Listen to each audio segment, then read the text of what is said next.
The morning mist hung low over Central Park, a gray veil that softened the edges of the city skyline and muffled the usual hum of traffic. Michael Hartwood's footsteps cut through the silence. With a steady rhythm, the expensive soles of his running shoes slapping against the wet pavement. His breath came in measured bursts, his stride long and purposeful. His body the well-maintained machine of a man who still clung to discipline, even after conquering more boardrooms than battlefields. At 45, he looked younger than his years, lean, chiseled, the product of early mornings and relentless control. But behind the sculpted exterior, something hollow pulsed, an emptiness that no amount of wealth or structure could mask. For all his millions, for all the skyscrapers with his name engraved in steel, Michael Hartwood ran because running was the only place where silence answered back. He adjusted the volume on his earbuds, letting the steady thrum of music push him further into the fog when a sound broke through a voice. Small, almost hesitant at first, but it carried an odd firmness that cut straight into him. "Excuse me." He slowed, annoyed at the interruption. Few dared to approach him in these moments. He pulled one earbud free and turned. She was just a child, maybe 12, standing near the edge of the path where the mist swirled around her like she belonged to it. Her coat was worn thin, her sneakers scuffed down to their threads. But it was her eyes that held him still. Clear, piercing blue, startling against the grime of her cheeks. She stared at him without flinching, as though she had been expecting this exact moment. "Yes?" His voice carried the clipped tone of a man accustomed to efficiency. He glanced at his watch out of instinct, calculating how long this interruption might take. "How can I help you? Are you Michael Hartwood?" she asked. The question wasn't tentative. It wasn't guesswork. It landed like certainty. He stiffened. "I am." "Who are you?" The girl shifted her weight, fidgeting with the frayed cuff of her sleeve. But her gaze never wavered. "My name is Sarah. Sarah Ellis. I've been waiting here for you, for me." His brow furrowed. "How long?" "To weeks," she said simply, as though time and persistence meant nothing. "Every morning." He studied her, unsettled by the steadiness in her small frame. "And why would you be waiting for me?" She dug into her pocket, pulling out a battered smartphone. Its screen cracked, but still glowing faintly. She held it up like proof. "Because I need you to see something. Something important." Michael almost shook his head, almost dismissed her with the casual wave of a man accustomed to brushing off distractions. But something in the air shifted, something in the unwavering way she held that phone between them. She wasn't begging. She wasn't asking. She was presenting him with something undeniable. He took a slow step closer. "What is it you think I need to see, Sarah?" Her throat bobbed as she swallowed, and for the first time, he caught the faint tremor in her hands. Still, her voice came out steady, like a rehearsed line she'd been waiting to deliver. "I know you," she said, her eyes boring into his with a force that belied her age. "Your photo is on my mother's grave." The word struck him like a blow to the chest, pulling the air from his lungs, leaving only silence and the echo of her voice tangled in the mist. The words clung to Michael long after they were spoken, reverberating in the cold morning air. He stood frozen, his chest heaving not from the run, but from the jolt those 12 words had delivered. "Your photo is on my mother's grave." He tried to steady his breathing, tried to summon the armor that usually shielded him in hostile negotiations and tense boardrooms. But it cracked under the weight of the girl's gaze. Those blue eyes, unrelenting, unblinking, were not lying. They carried truth, raw and unvarnished. "What did you just say?" His voice was lower now, almost a whisper, as though speaking too loudly might shatter the fragile moment. Sarah squared her shoulders, gathering courage like a soldier preparing for battle. "I know who you are. My mom's grave has your picture on it. I've been waiting for you because you need to see for yourself." Michael's throat constricted. His instinct was to deny it, to walk away, to retreat into the comfort of logic. He'd been told years ago, told with certainty, that fatherhood wasn't meant for him. The car accident, the hospital tests, the doctor's blunt verdict, infertile. The word had followed him like a shadow, a wound stitch not on his body, but deep into his sense of manhood. He buried the dream of family under piles of contracts and skyscraper projects, convincing himself he didn't care. Yet here was a child, a stranger, pulling up the coffin lid on a past he thought he had locked away. "Listen," Michael said finally, pressing his hand against the back of his neck, his voice cracking under a weight he didn't understand. "That's impossible. I don't know who you are, and I don't know what this is." "But her name was Grace Matthews," Sarah interrupted, the words sharp, her tone cutting through his attempt at dismissal. "You knew her, didn't you?" The name hit him like lightning. His pulse spiked, his vision tunneled, and for a brief moment the mist around him seemed to swirl with ghosts. Grace. He hadn't heard that name aloud in decades, yet he could still hear the way it had rolled off his tongue in softer years, whispered under moonlight, shouted across train stations when she laughed and ran ahead of him. Grace Matthews, the woman who had appeared in his life like a spark and vanished like smoke, leaving him scorched and confused. His lips parted, but no words came. Sarah saw the recognition flash in his eyes, and for the first time, her voice softened. "You remember her." Michael dragged his hand across his face, trying to contain the storm brewing inside. "Grace," he whispered, tasting the name like it was both poison and cure. He staggered back a step, staring at the girl as if she were a ghost. Her hair, darker than Grace's, was wild and unkempt, but those eyes, those piercing, crystalline eyes belonged to Grace. No, worse, they belonged to him. He shook his head, refusing the thought. "No," he muttered. "Grace, she left. She wanted more than I could give. My sister showed me the letters. His voice faltered, collapsing under doubt. Sarah's small fist clenched at her sides. "My mom never wrote any letters like that," she said fiercely. "She worked as a nurse until the day I was born. She never left you. She never stopped talking about you." Michael's chest tightened until it was hard to breathe. The ache that had never truly healed flared raw again. "Where is this grave?" he demanded suddenly, his voice breaking through the fog. Sarah glanced down the path, her scuffed sneakers planted firmly, her face resolute despite the tremor in her jaw. "Garden Cemetery, Queens. I can take you." Every instinct in him screamed. Not to go, not to dig deeper, not to pull at a thread that could unravel his entire life. But there was no choice. The emptiness he had carried for 24 years was no longer a vague ache. It had a face, a voice, a name. "Then take me there," he said. They left Central Park together, an unlikely pair, Michael in his designer gear, Sarah in her worn clothes. The city roared awake around them, oblivious to the storm building in his chest. He followed her through subways and streets, his mind replaying memories he had locked away. Grace's laughter, the way she tucked her hair behind her ear when she was nervous. The nights they walked the city until sunrise, and then the silence. No explanation. Only his sister Jackie's certainty that Grace had been a fraud, a gold-digger. Now, as the cab turned into the quiet streets of Queens, dread settled into his bones. The cemetery gates loomed iron black against the pale sky. Sarah walked ahead with the confidence of someone who had made this journey countless times. Michael trailed her, his chest pounding, his thoughts a blur. She stopped in front of a modest granite headstone, her small frame blocking his view. Slowly, she stepped aside, her eyes never leaving him. Michael's world tilted as his gaze fell on the stone. Grace Matthews. The dates carved below confirmed what Sarah had said. Gone 2 months after her daughter was born. His breath caught when his eyes shifted lower, and there it was, a photograph encased in the marble. Him, younger, freer, his arm wrapped around Grace at the Metropolitan Museum. Michael's knees nearly buckled. "She kept our picture," he whispered. Sarah's voice broke through the air like a verdict. "She kept everything, and she told me all about you."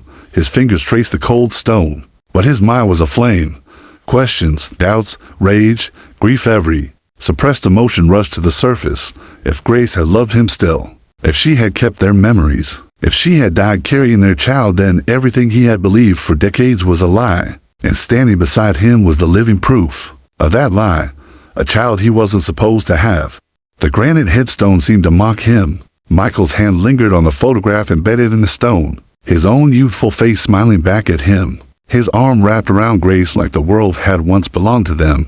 His throat burned. His chest rose and fell like a man struggling for air beneath deep water. Sarah stood beside him in silence, her eyes fixed on him as though she were studying his reaction more than the grave itself. For her, this was routine. She'd visited this spot hundreds of times. For him, it was as if the ground had shifted, revealing a trapdoor into a life he'd never known he had. "She died when I was 2 months old," Sarah said quietly, her voice trembling but firm. "She told my grandparents about you. She said you were the only man she ever loved." Michael closed his eyes, the mist pressing against his skin like damp hands. Memory stabbed at him. Grace's laughter in the sculptured garden of the museum, The way she had kissed him on the Brooklyn Bridge under the rain. The dreams they had whispered about children, a home, a life shared. Then, nothing. Silence, vanishing without explanation, or so he had believed. He forced himself to speak. That can't be true. She left. She wanted money. My sister showed me. He stopped, the words sticking in his throat. Showed. You what? Sarah pressed. Letters. His voice cracked. Grace wrote letters, demanding money, saying she couldn't live without it. Sarah's eyes narrowed. Her young face hardened by pain far beyond her years. My mom didn't care about money. She worked at jobs. She never wrote those letters. Michael's pulse pounded in his ears. The cold certainty he had carried for decades that Grace had betrayed him crumbled. Under the weight of this child's conviction, he stumbled back from the grave, gripping his knees like a man about to collapse. Could it be? Had he been wrong? All these years, his phone buzzed in his pocket, jolting him. His fingers trembled as he answered. Michael, the voice of his old physician, Dr. Peterson, calm and clinical. Yes, he rasped. I need you to tell me something. Years ago, after the accident, you told me I couldn't. His voice faltered, that I couldn't have children. A pause on the line. Then papers rustled. Your record from '96 interesting. It said severely impaired. Yes, but not impossible. There was a 5% chance. Michael's breath caught. 5%, not zero. His grip loosened, and the phone nearly slipped from his hand. You hear me, Michael? The doctor continued. Not impossible, just rare. You needed the right conditions. Unlikely, but not impossible. The call ended. Michael stood there shaking, staring at the grave. Sarah's face swam before him, those eyes his eyes, Grace's, eyes piercing him with unbearable truth. He turned toward her, his voice rough. Sarah, what do you know about your father? Her lips quivered. Nothing. Mom never told me. She said he didn't know, that it was for the best, that if he was meant to find me, he would.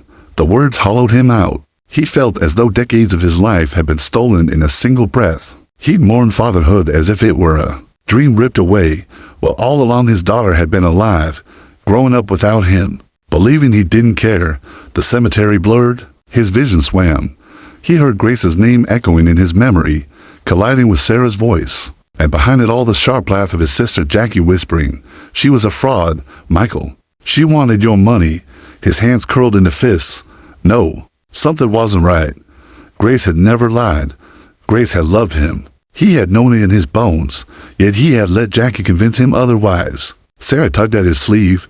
Mr. Hartwood, are you okay? He looked down at her cheeks flushed from the cold. Her small frame sturdy, but trembling, her eyes mirrors. Of the past he had lost in, he felt something stir in him that hadn't stirred in 24 years. Anger, regret, and underneath it, something deeper, something that terrified him. Sarah, he whispered, tasting the name like it was holy. I think I need to know everything, everything about your mother, everything about you.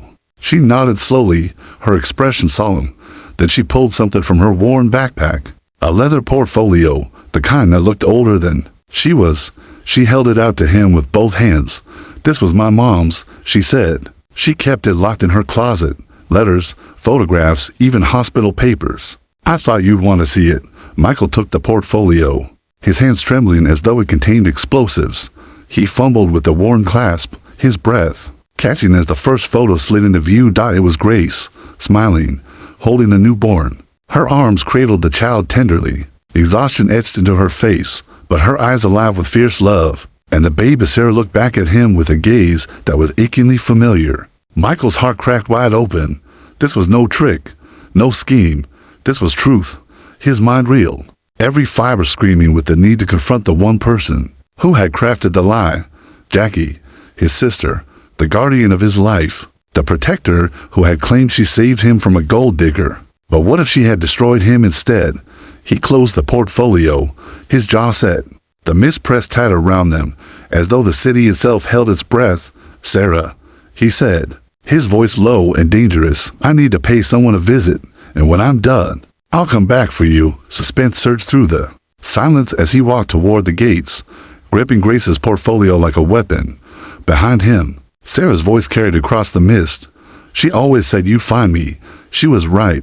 Michael froze. his back to her, those words sinking deep into his chest like knives. Then, without another word, he disappeared into the fog, the storm inside him only beginning. The cafe was small, tucked into the corner of a side street near Central Park, its windows fogged by steam from early morning coffee. Michael chose the booth farthest from the door, his back against the wall, a habit from years of negotiating. Across glass tables, always watching angles, always calculating. But this time, there was no negotiation. There was only waiting. His nerves thrummed like live wires. The portfolio Sarah had given him lay on the seat beside him, its leather edges frayed, its contents too heavy for him to face alone. The bell above the door jingled. She entered, her shoulders hunched against the February chill. Sarah Ellis, 12 years old. Too old for her size, yet somehow too young for the weight she carried. She clutched the strap of her worn backpack as if it were armor. When her eyes found him, there was no hesitation. She crossed the room with quiet certainty and slid into the booth opposite him. For a long moment, neither spoke. Michael studied her in silence, his gaze tracing the curve of her jaw, the stubborn set of her chin. He saw grace everywhere in her posture, in the flicker of her smile that never quite reached her eyes. And yet, there was something of himself there too, something he'd never thought possible. "Thank you for coming," he said finally, his voice softer than he intended. Sarah shrugged, her eyes darting to the portfolio. "I figured you'd want more answers." "I do," he admitted. "I need them." From her backpack, she pulled another bundle, a faded leather folder tied with ribbon. She laid it carefully on the table, like it contained something sacred. These were Mom's letters, photos, even hospital records. "My grandparents didn't want me to bring them, but they don't understand. You need to see." Michael hesitated, his hands trembling slightly as he untied the ribbon. Inside were photographs. Dozens of them. Grace in her nurse's uniform. Grace at a picnic. Grace holding baby Sarah, with exhaustion in her eyes, but pride in her smile. Each image stabbed him with what he had lost. One letter slipped free. His heart nearly stopped when he saw his name written in Grace's familiar, looping script. He opened it slowly, the words blurring as tears threatened. "My dearest Michael, I don't know if these words will ever reach you. Jackie said you wouldn't want to hear from me anymore, but I can't believe that. I can't believe the man who held me under the stars and swore love forever would turn away without a word. Our child will be born soon, and though I'm terrified, I find courage because she carries you in her veins. If you never see her, if you never know her, please remember, we love each other. That was real. That will never fade." Michael's chest collapsed. His hands shook as he pressed the letter to the table. The cafe's background chatter faded until all he could hear was the pounding of his own heart. Letters, his voice cracked. "She did write me. She tried to reach me." Sarah leaned forward, her blue eyes glistening. "Mom said she wrote dozens. She said you never answered. She cried sometimes when she thought I was asleep, but she never hated you. Not once." Rage coiled in Michael's stomach, sharp and hot. He remembered the day Jackie had shown him the so-called letters, harsh, cruel notes demanding money, mocking his accident, spitting on his love. Letters he had believed without question. Letters that now, in light of this truth, stank of forgery. "My sister," he muttered. "Jackie, she told me Grace only wanted my money. She showed me proof. I believed her." His voice broke. "God, I was a fool." Sarah's voice trembled, but there was steel beneath it. "Mom said someone must have stopped you from finding her. She never blamed you. She just hoped one day you'd come." Michael pressed his palms into his eyes, struggling against the tide of regret that threatened to drown him. "I lost 24 years. 24 years of lies." The waitress appeared with 2 vanilla milkshakes Sarah had quietly ordered, my mom's favorite. She said softly, "She used to get one every Friday for us. I thought maybe you'd like it too." Michael stared at the glass, condensation running down inside. Vanilla. Grace had adored vanilla everything: ice cream, milkshakes, even candles. He lifted the straw to his lips, and for a moment, it was as though she sat between them, her laughter filling the space. He lowered the glass and met Sarah's eyes. "I don't know how to be a father," he confessed, his voice raw. "I've spent my life building companies, not memories. I don't know what I'm supposed to do." Sarah's expression softened. She reached across the table, her small hand covering his. "You don't have to know everything. Mom used to say the best gifts weren't things. They were moments, bedtime stories, pancakes shaped like animals, hot chocolate when I was scared. Her lips trembled. You can't buy back the years you missed, but you can be here now. Michael's throat closed. He had faced hostile takeovers, billion-dollar lawsuits, brutal negotiations with sharks who'd clawed for every scrap of his empire. Yet nothing had ever disarmed him like the simple honesty of this child. His child. He took a deep breath, his grip tightening on her hand. Then teach me, Sarah. Teach me how to be your father. Her smile small, hesitant, but real lit. Her face like dawn breaking through fog. I already do, she whispered. At that moment, Michael felt the walls around his heart begin to crumble, but beneath the warmth, a darker thought festered. If Grace had been silenced, if Sarah had grown up fatherless, if lies had stolen decayed love, then someone was responsible, and he knew exactly who. Jackie. The name hissed in his mind like a curse.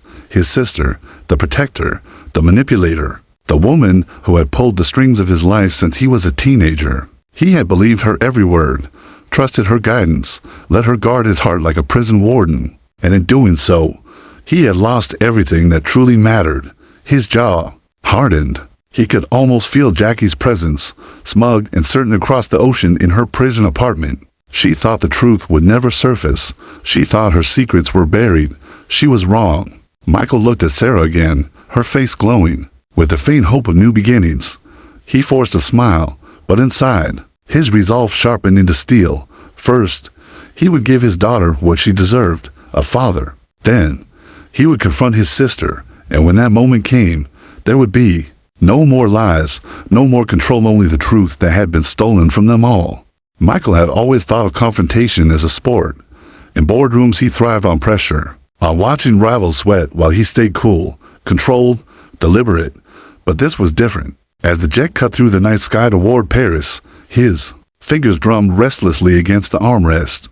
He wasn't flying to corner a business competitor. He was flying to corner the one person he had trusted most after his parents died, the same person who had robbed him of the love of his life and 12 irreplaceable years with his daughter, his sister Jackie.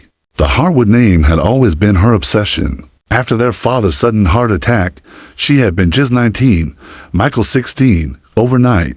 She became not just his sister, but his warden, protector, and he now realized his jailer. She had managed his every move, his school, his friendships, his investments, even his romances. He had thought it love. Now, he saw it for what it was, control disguised as care. Paris glittered beneath the plane's descent, the city of light masking shadows of betrayal. Jackie's penthouse sat near the Seine, its windows blazing with warmth when Michael's car pulled up. He hadn't called. He hadn't warned her. He wanted her unprepared. The butler opened the door with a startled expression, but Michael brushed past him, his fury giving him momentum. Jackie was in the sitting room, draped in silk, a glass of red wine in hand. She froze when she saw him. Michael, she gasped. What on earth? Cut the performance, he snapped, his voice sharp enough to slice through the polished calm of the room. He tossed Grace's portfolio onto the marble coffee table. Its contents spilled across the surface: photographs, letters, hospital notes, ghosts of a past she had buried. Jackie's face drained of color, her fingers clenched around the stem of her glass until it nearly shattered. You paid her off, Michael said, his voice trembling with rage. Quarterly payments, signed in your hand. You forged her letters. You told me she abandoned me, that she was a fraud. You made me believe I was incapable of having children. You stole my family from me. Jackie swallowed hard, but her mask cracked. I did what I had to do. She would have destroyed you, Michael. You were vulnerable. You just had the accident. You mean the accident I had because I was driving away from you? He roared, his voice echoing through the high ceilings. After you waved those forged letters in my face. After you poisoned me against the only woman I ever loved. Jackie rose, trembling now. I was protecting you. Grace wanted your money. Don't you see? You were too blind with love to realize protecting me. His fist slammed against the table, rattling the wine glass. While you were protecting me, Grace died alone. My daughter grew up without a father. You didn't protect me, you destroyed me. For the first time, Jackie's composure crumbled. Her lips trembled. I sent money, Michael. I made sure they were provided for. Do you know how much guilt I carried? Watching you sink into emptiness, believing you'd never have children. I tried to give her what you couldn't. Michael's eyes burned with unshed tears. You don't fix a lie with money. You don't replace love with quarterly payments. Grace needed me. Sarah needed me. And you decided you knew better than all of us. Jackie staggered back into her chair, covering her face. I was afraid of losing you. Afraid of watching you hand your heart and your fortune to someone I couldn't control. I thought if I could just cut her out, you'd be safe. Her words fell like ashes. They explained nothing. They justified nothing. They only revealed the sickness at the heart of her obsession. Michael leaned forward, his voice trembling with quiet intensity now. You shaped my life like a prison, Jackie. You decided who I loved, who I lost, who I trusted, and in doing so, you didn't protect me, you condemned me. Jackie's tears streamed freely now. Michael, I thought I was doing the right thing. The right thing for who? His voice cracked, the rage breaking into grief. For me, for Grace, for Sarah, or for yourself. So you could keep control, so you could be the only one I depended on. Silence filled the room, thick and unbearable. Michael gathered the photographs and letters, sliding them back into the portfolio. His movements were steady now, his anger cooling into something sharper, colder, resolve. You don't get to decide anymore, he said quietly, standing tall over her trembling form. You don't get to shape my choices or bury my future. You don't get to lie to me and call it love. He turned toward the door, his hand tightening on the leather strap of Grace's portfolio. I've wasted enough of my life under your control. Now, I'm going to spend the rest being a father to the daughter you stole from me, and nothing, not you. Not your lies, not your fear will stop me. Jackie's voice broke as he reached the door. Michael, please, don't leave me like this. He paused, his back to her, his body trembling with the weight of decades. You left me like this 24 years ago.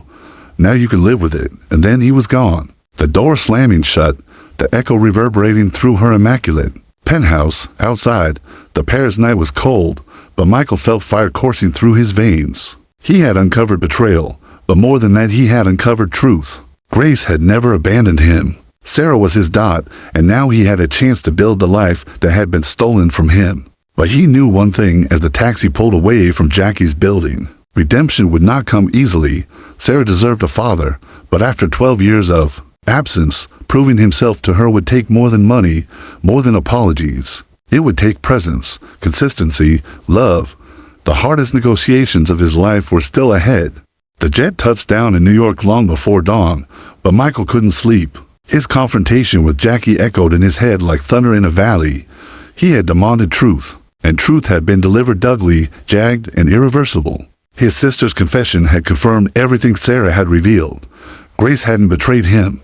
Grace had loved him until the very end, and the proof of that love was walking, breathing, living just a few miles away, his daughter. Yet as his car rolled through the waking city, Michael felt the gnawing fear. He had been many things in his life: prodigy, tycoon, strategist, fighter. But father, that word felt foreign. It wasn't numbers on a balance sheet or clauses in a contract. It wasn't something he could outsmart with logic. It was presence. It was patience. It was love. And those were things Michael had forgotten how to practice. He stopped outside the diner Sarah had chosen days before. Its neon sign flickered. In tired blue and red, she was waiting in the booth by the window, sipping from a chipped mug of hot chocolate. She wore the same scuffed sneakers, the same too-thin coat, but she carried herself with a quiet strength that both humbled and terrified him. Sliding into the booth, Michael cleared his throat. I owe you an apology. Sarah glanced up, cautious. For what? For believing lies instead of fighting for the truth, he said, his voice rough. For not being there when you needed me, for missing 12 years I'll never get back. Her small shoulders shifted as though she had been expecting excuses, not confession. You didn't know, she said softly. That doesn't make it easier, Michael admitted. But I'm here now. If you'll let me be. She stirred her cocoa, silent for a long moment. Then, with a voice steadier than her age, she asked, do you even know how to be a dad?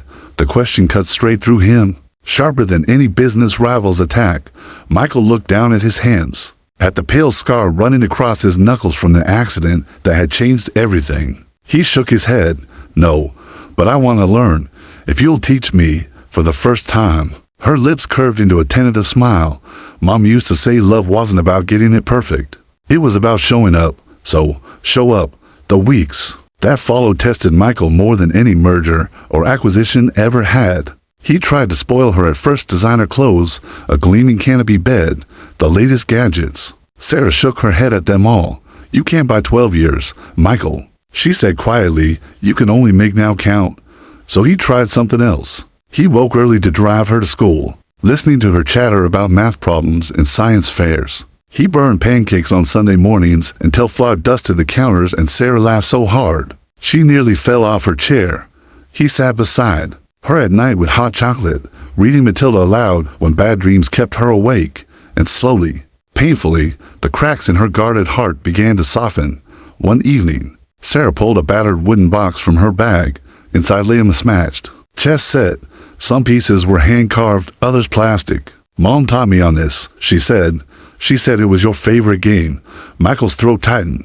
He set up the board, watching her hands move with surprising confidence. The first match ended in his defeat. The second lasted longer. But again she trapped him with precision. She leaned back smugly. "Mom always said I'd get that brain from you. Seems you got hers too," he murmured, pride swelling in his chest. But it wasn't just laughter and chess. There were storms too. Nights when Sarah cried herself to sleep, missing the mother she barely remembered. Days when she lashed out, reminding him bitterly, "You weren't there. She was, and now she's gone." Michael didn't argue. He sat with her through the storms, silent but present, learning that sometimes fatherhood meant holding pain without fixing it. Each tear, each slammed door, each moment of silence between them was a battle fought and slowly won with consistency. One afternoon, while walking past Grace Memorial Hospital, where Sarah's mother had once worked, Sarah stopped. Suddenly, "She gave up treatment for me," she whispered. "She could have lived longer, but she chose me. What if I wasn't worth it?" Michael knelt in front of her, his eyes burning. "Don't you ever say that. Grace saw something in you worth everything, and so do I. You're worth more than every company I built, every dollar I've ever made. You are the reason I breathe." Tears filled her eyes, but she didn't speak. Instead, she slipped her hand into his. That night, Michael couldn't sleep. He sat in his Fifth Avenue study staring at the skyline. Grace had sacrificed her life for their daughter. Jackie had stolen 12 years from both of them, but Michael still had time, and time was a currency more valuable than gold. The next morning, he summoned the board of Heartwood Enterprises. When they gathered in the sleek conference room, accustomed to his talks of expansion and profit, Michael stunned them. Effective. Immediately, he announced, "We are pivoting from market algorithms and luxury software to medical technology, specifically maternal cardiac care." The room erupted with protests. "That's reckless. Shareholders won't." Michael raised a hand, his voice steel. "Money recreates itself. Lives don't. My company was built on solving problems, and I found the problem we're solving at the end of the table." Sarah sat quietly in a guest chair. When the arguments died down, she rose, her small voice cut through the din. "My mom died from a heart condition while having me. If she'd had better care, she might still be here. How many more kids like me have to lose their moms before someone does something?" The room fell silent. No analyst's chart, no CEO's decree could have been more powerful than that child's plea. Michael looked at her, pride swelling like sunlight breaking through storm clouds. He had found his daughter, and through her, he had found his purpose. But as he walked out of the boardroom with Sarah's hand in his, he knew the hardest part was still to come. It wasn't just about building hospitals or launching devices. It was about proving to Sarah, day after day, that he was more than a man who had been lied to. He had to prove he was the father she deserved. And if that meant tearing down empires to build memories, then so be it. The day of the opening dawned gray, the sky low and heavy as though New York itself was holding its breath. Yet inside the newly built Grace Matthews Memorial Center, light poured in from every direction. Glass walls stretched upward, polished. Floors gleamed, and the faint scent of fresh paint mingled with the sterile promise of medicine and healing. Michael stood near the main entrance, his hands clasped behind his back. For the first time in years, he wasn't thinking about shareholders or market forecasts. He was thinking about Grace. He was thinking about Sarah. He was thinking about legacy. The crowd outside swelled with anticipation: reporters, politicians, hospital staff, families who had lost mothers, and those who had been saved by the pilot programs he and Sarah had pushed through. Banners bearing Grace's name fluttered in the wind. To the world, this was the launch of a groundbreaking cardiac facility dedicated to mothers. But to Michael, it was the reckoning of a lifetime. Sarah stood beside him in a white dress that made her look older than her 12 years. Her blue eyes steady as she glanced up at him. She had written her speech herself, refusing help from anyone. "I want them to hear Mom's story," she told him. Not statistics, not technology, her story. Michael had nodded, though his chest ached with pride and fear in equal measure. When the time came, they walked together onto the podium. The crowd hushed. Michael felt the weight of thousands of eyes. Cameras flashing, microphones angled forward. He leaned toward Sarah. "Are you ready?" She squeezed his hand. She waited for this moment.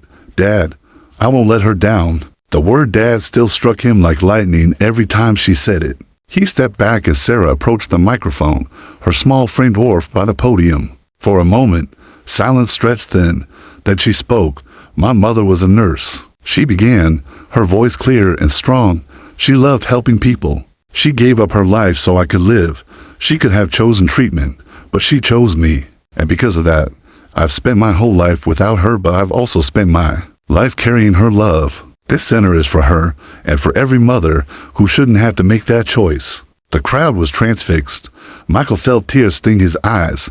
He thought of Grace's letter, the one Dr. Chen had handed him, her handwriting aching with love, her words reminding him that she had never stopped believing in him. He had been tempted to keep it private, to guard it like the last piece of her he would ever have. But Sarah had insisted, "The world needs to know she loved you. She loved us both." So when his turn came, Michael stepped forward with the letter folded in his hand. He let his gaze sweep the crowd before he spoke. 24 years ago, he said slowly, "I lost the woman I loved. I thought she abandoned me. I thought she didn't care. But I was wrong.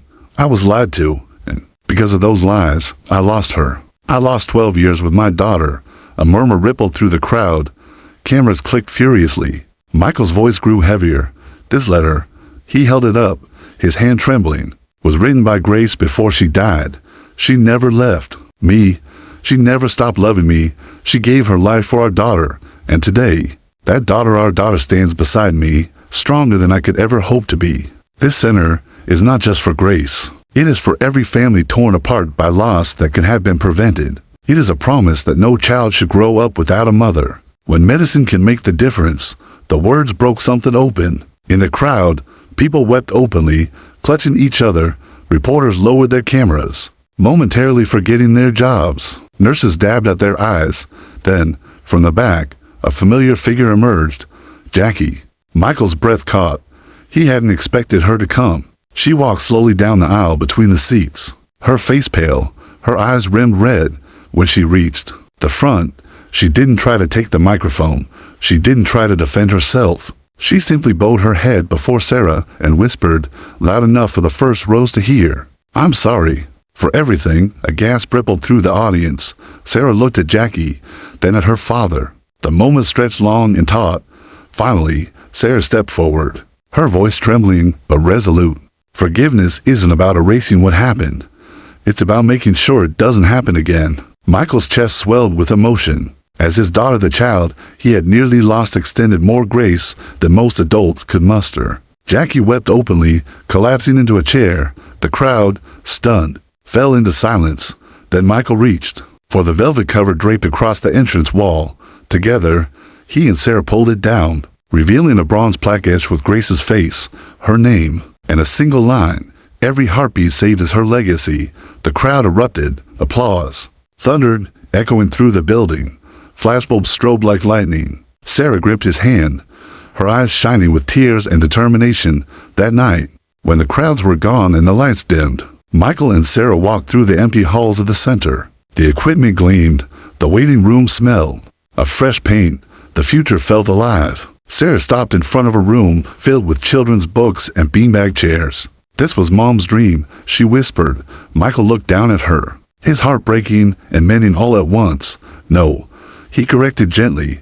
"This is your dream. You're the one carrying it forward." She turned to him with a small smile. "Checkmate, Dad." He laughed softly, shaking his head. "You really are your mother's daughter." And as they stood there, father and daughter surrounded by the living embodiment of Grace's sacrifice. Michael felt something he hadn't felt in decades. Peace. The kind that comes when truth finally defeats lies, when love outlives death, when legacies are no longer buried, but reborn. The world outside would remember the opening as the launch of a medical breakthrough, but for Michael, it was the day. He was reborn not as a mogul, not as a tycoon, but as a father who had finally learned how to show up. And for Sarah, it was the day she proved her mother right. Love doesn't die, it multiplies.